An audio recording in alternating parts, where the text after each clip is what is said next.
We're here with Jana Nyberg and one of the Dunn brothers, one of the about 30 Dunn brothers in the Twin Cities area. Jana Nyberg is a singer who's recently come here to the Twin Cities and with her group, the Jana Nyberg group, and we're going to talk about her and her album. So you grew up in the Twin Cities? I did. I've lived here for 25 of my 27 years. Where did you go to school? I went for high school. We're going that far back? Okay. I went to Roseville Public Schools, so Roseville High School. And then I graduated, went to Luther College in Iowa, and then was stuck in the middle of the cornfield, couldn't attend any jazz, came back to the Twin Cities and finished at Bethel University. So your interest in jazz definitely goes back to your days as a college student. It goes back to the womb. Yeah, when ever since I was kicking around in my mom's belly, apparently, we were exposed to all genres, from classic Miles Davis to Steely Dan. I really have my parents to thank for the exposure to music at an early age. Manhattan Transfer is something I loved to listen to when I was little. We went to a show at the State Fair when I was about 5, probably. So yeah, it goes way back, but I didn't really start singing jazz until my first year of college. At Luther? Or at Bethel? I guess my second year of college then at Bethel, Okay. yes. Yeah, because you finished up college here at Bethel.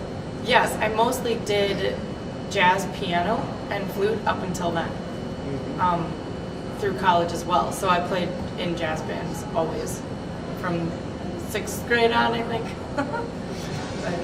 And then afterwards, you got a job teaching at a Catholic school in Green Bay, Wisconsin. Yes, and that I did mess up how long I've lived in Twin Cities. It's probably been 22 out of 27 years. Okay. The Wisconsin time. Now, did you meet Adam when the two of you were at Bethel? Yes. Adam Meckler is her husband. He's one of the young trumpet lions in the Twin Cities right now.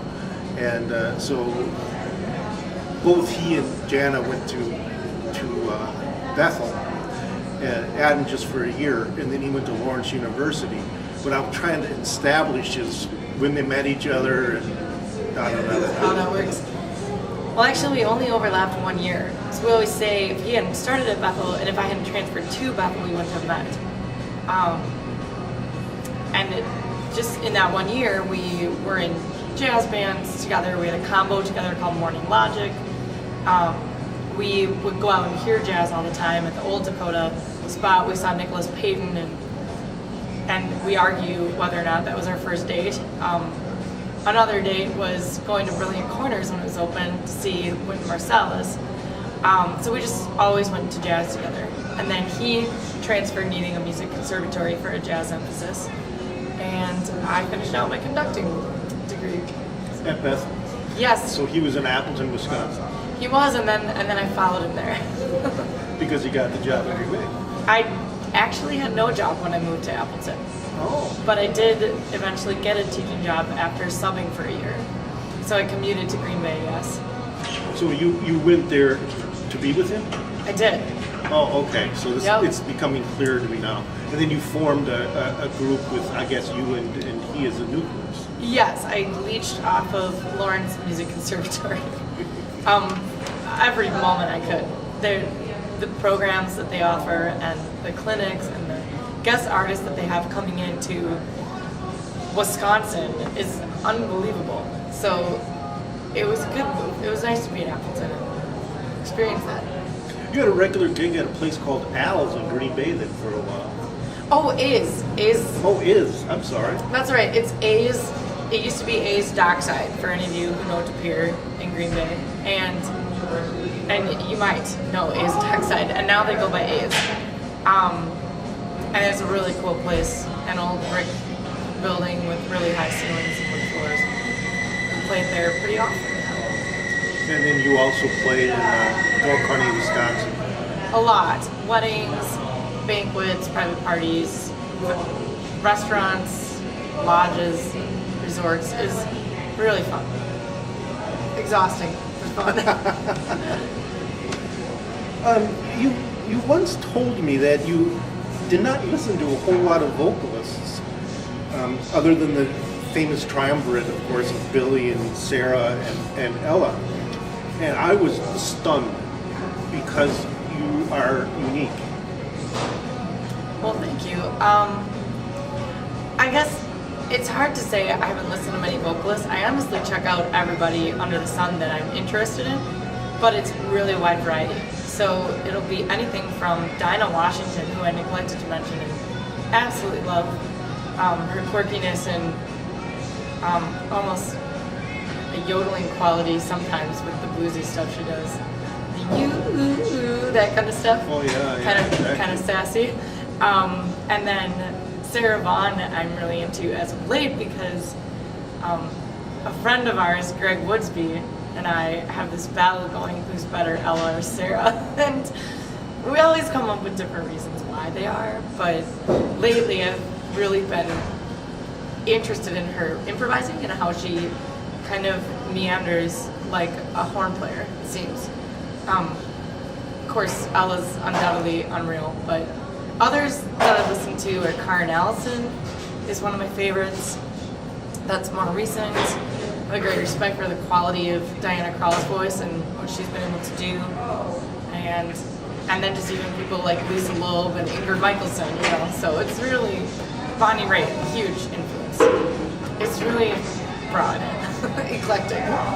What surprised me was that you didn't mention people like Betty Carter and Sheila Jordan. Yeah. Because you just struck me as someone kind of in that general aesthetic. Right.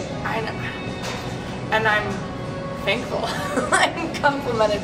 But I honestly know they're not two of the people whose songs I've bashed in yet, but I certainly will now. Let's see, on your website, you said that the album will use your own fresh arrangements of standards. Yes. Rather than your own original music. And if somebody wants to hear her original music, listen to Pebble Beach on Adam Meckler's album. We've got one original tune we threw on our debut album, the self-titled one, Smile. Oh. Which is kind of a common song title, so it could be confused, but I did a spoof on the theme song of the old Candid Camera show from the 50s. That's an original. That confused me. I was like, okay, yeah, I don't know that this is a standard. Mm-hmm. Oh, I didn't know that was original. I wrote that. It came to mind at my dad's gallery. We lived there the first summer we were married in an adjoined apartment. And I was washing dishes, and it just popped in my head. Well, that is a wonderful lyric. Well, thank you. I had to quote the Candid Camera theme song because those little jingles are fun and they're kind of lost sometimes, you know? Mm-hmm. Exactly. Well, then let's talk a little bit about some of your fresh arrangements of the standards. Sure. Could you tell me a little bit about that decision? Well, there's so much great repertoire there. It's overwhelming. I mean, we don't even know probably an eighth of what we want to and should, and it's just, you know, beautiful tug at your heartstrings songs like Sophisticated Lady. The melodies are so unique, and there's just, it's not like today's music. They need to be, they deserve respect, you know. Somebody needs to tip the hat to the standards and keep them going. But if you don't do a fresh take, it's like, oh, this is what we've heard with Frank Sinatra and everyone else, so we're trying to give it a sort of a facelift to them, so to speak, and maybe bring them back.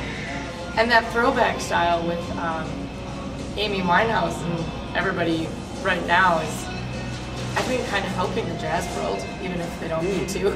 So, yeah, we like the standards.